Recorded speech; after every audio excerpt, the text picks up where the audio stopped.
Pemirsa, varian Omicron B11529 diklasifikasikan sebagai variant of concern oleh WHO pada Jumat 26 September 2021.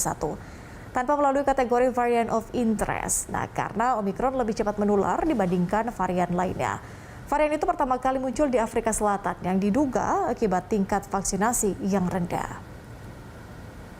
Organisasi Kesehatan Dunia memasukkan virus corona varian B11529 atau Omicron ke dalam Variants of Concerns atau VOC.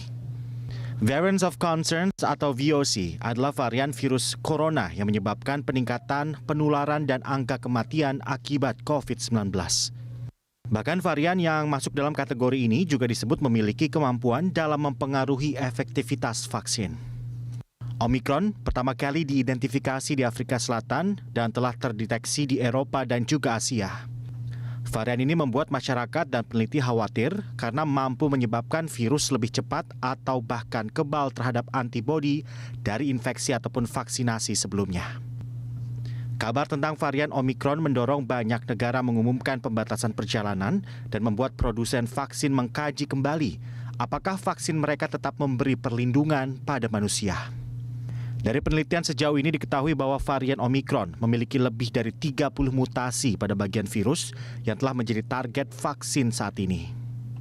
Banyaknya mutasi di area target vaksin inilah yang diduga mendorong lonjakan kasus COVID-19 di Afrika Selatan.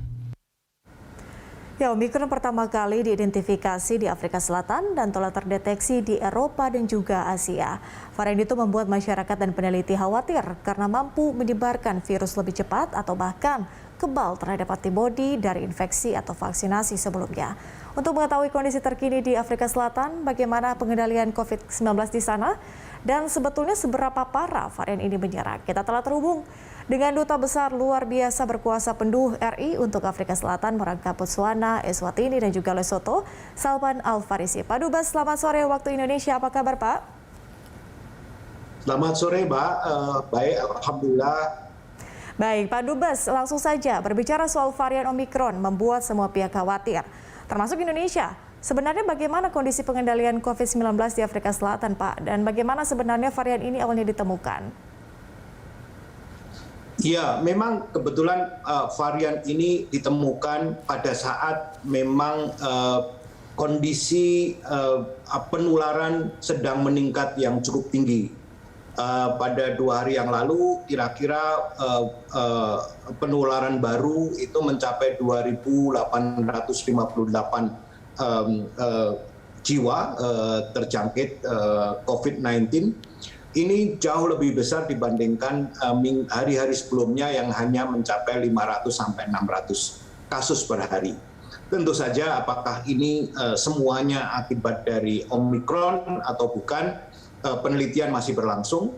Kira-kira 2-3 minggu yang akan datang akan ada konfirmasi dari pihak pemerintah Afrika Selatan untuk menyatakan penyebaran Omicron di Afrika Selatan. Baik, Pak Dubes, artinya sekarang masih diteliti apakah kemudian kenaikan kasus dikarenakan adanya varian baru ini atau tidak. Tapi sejauh ini adakah mungkin rencana atau mungkin nantinya akan diberlakukan lockdown, Pak, di sana? Mengingat kasus ini kemudian dikatakan berasal dari Afrika Selatan. Ya, lockdown bukan pilihan terbaik bagi Afrika Selatan saat ini. Karena lockdown tentu saja akan berakibat parah terhadap perekonomian yang saat ini sedang mengalami pelambatan yang sangat-sangat serius. Jadi apa yang akan dilakukan dan akan didorong ke depan adalah vaksinasi, vaksinasi, dan vaksinasi. Bahkan beberapa pihak sekarang beberapa universitas sudah menentukan wajib vaksinasi bagi para mahasiswa dan para staf pengajarnya. Beberapa perusahaan juga sudah melakukan wajib vaksinasi bagi para staf dan pekerjanya. Jadi vaksinasi akan menjadi hal yang sangat penting dilakukan oleh pemerintah Afrika Selatan. Dan ini sudah bergulir dengan cukup baik, bahkan puncaknya pernah mencapai 280.000 per hari dari sekitar 110.000 per hari sebelumnya. Oke, artinya vaksinasi yang digenjot. Tapi Pak, untuk konfirmasi, artinya tidak ada pembatasan sama sekali di sana Pak? Mungkin pembatasan kegiatan masyarakat atau mungkin ada hal-hal lain yang seperti dilakukan di Indonesia? Oh ya, tentu saja masih seperti curfew atau jam malam masih berlangsung antara jam 12 sampai jam 4 pagi. Lalu juga pertemuan-pertemuan di luar masih dibatasi kurang dari 2.000 pengunjung untuk pertemuan terbuka. Di ruangan sekitar 100 sampai 200 pengunjung, dan termasuk kegiatan-kegiatan peribadatan tentu saja. Namun memang tidak separah sebelumnya, seketat sebelumnya yang memang membatasi sangat ketat. Pak Dubes, bagaimana dengan kabar warga negara Indonesia di sana, Pak? Apakah kemudian sudah ada atau ada kasus yang kemudian terdata positif varian baru yang menjangkit warga negara Indonesia? Alhamdulillah sampai sekarang ini belum ada laporan mengenai kejangkitan Omikron bagi warga negara Indonesia. Kami tetap menghimbau kepada warga negara Indonesia untuk selalu mematuhi protokol kesehatan, dan tentu saja kami juga menyediakan hotline telepon apabila ada hal-hal yang memang memerlukan pertolongan dari KBRI. Kami akan tentu saja akan melakukan bantuan-bantuan seperlunya bagi mereka, seperti ketentuan yang sudah ditetapkan oleh pemerintah pusat bagi perwakilan dalam rangka perlindungan warga negara. Artinya komunikasi yang dilakukan atau seperti apa kemudian yang dilakukan oleh KBRI untuk benar-benar memastikan keamanan WNI di sana, Pak Dubes? Ya, komunikasi selalu kita lakukan. Kita punya blast message, kita punya tadi saya sebutkan hotline telepon, kita punya media sosial, dan tentu saja himbauan juga kita sampaikan kepada mereka.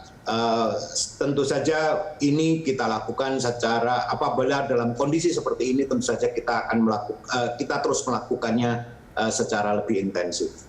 Pak Dubes, terakhir, apabila memang nanti kedapatan ada yang kemudian terjangkit COVID-19 varian baru Omikron di sana, terlebih khusus untuk warga negara Indonesia, tindak lanjut seperti apa yang nanti akan dilakukan? Ya, kita tentu saja akan melakukan bantuan seperti biasa, baik itu bantuan logistik maupun tentu saja juga bantuan-bantuan untuk memfasilitasi dalam rangka mereka mendapatkan pengobatan seperti halnya dilakukan oleh protap yang dilakukan oleh pemerintah Afrika Selatan. Para peneliti di Afrika Selatan belum melihat bahwa beberapa peneliti di Afrika Selatan melihat bahwa Omikron ini tidak sebahaya dari Delta umpamanya. Jadi tentu itu sebagian dari peneliti yang lain tentu saja juga berpandangan yang berbeda. Namun memang mereka menganggap pada umumnya bahwa Omikron ini relatif tidak mematikan dibandingkan yang sebelumnya tentu saja. Dan bagi mereka yang sudah divaksin, insya Allah tidak akan memperparah penderitaan bagi para yang terjangkit oleh Omikron ini. Baik, kita harapkan situasi di sana tetap kondusif dan juga tidak ada warga negara Indonesia yang kemudian terjangkit COVID-19 varian baru Omikron di sana. Terima kasih Pak Dubes atas waktunya untuk Berita Satu. Salam sehat. Sama-sama, salam sehat, Mbak. Terima kasih. Baik, pemirsa, demikian Duta Besar Luar Biasa Berkuasa Penuh RI untuk Afrika Selatan merangkap Botswana, Eswatini, dan Lesotho, Salman Al-Farisi.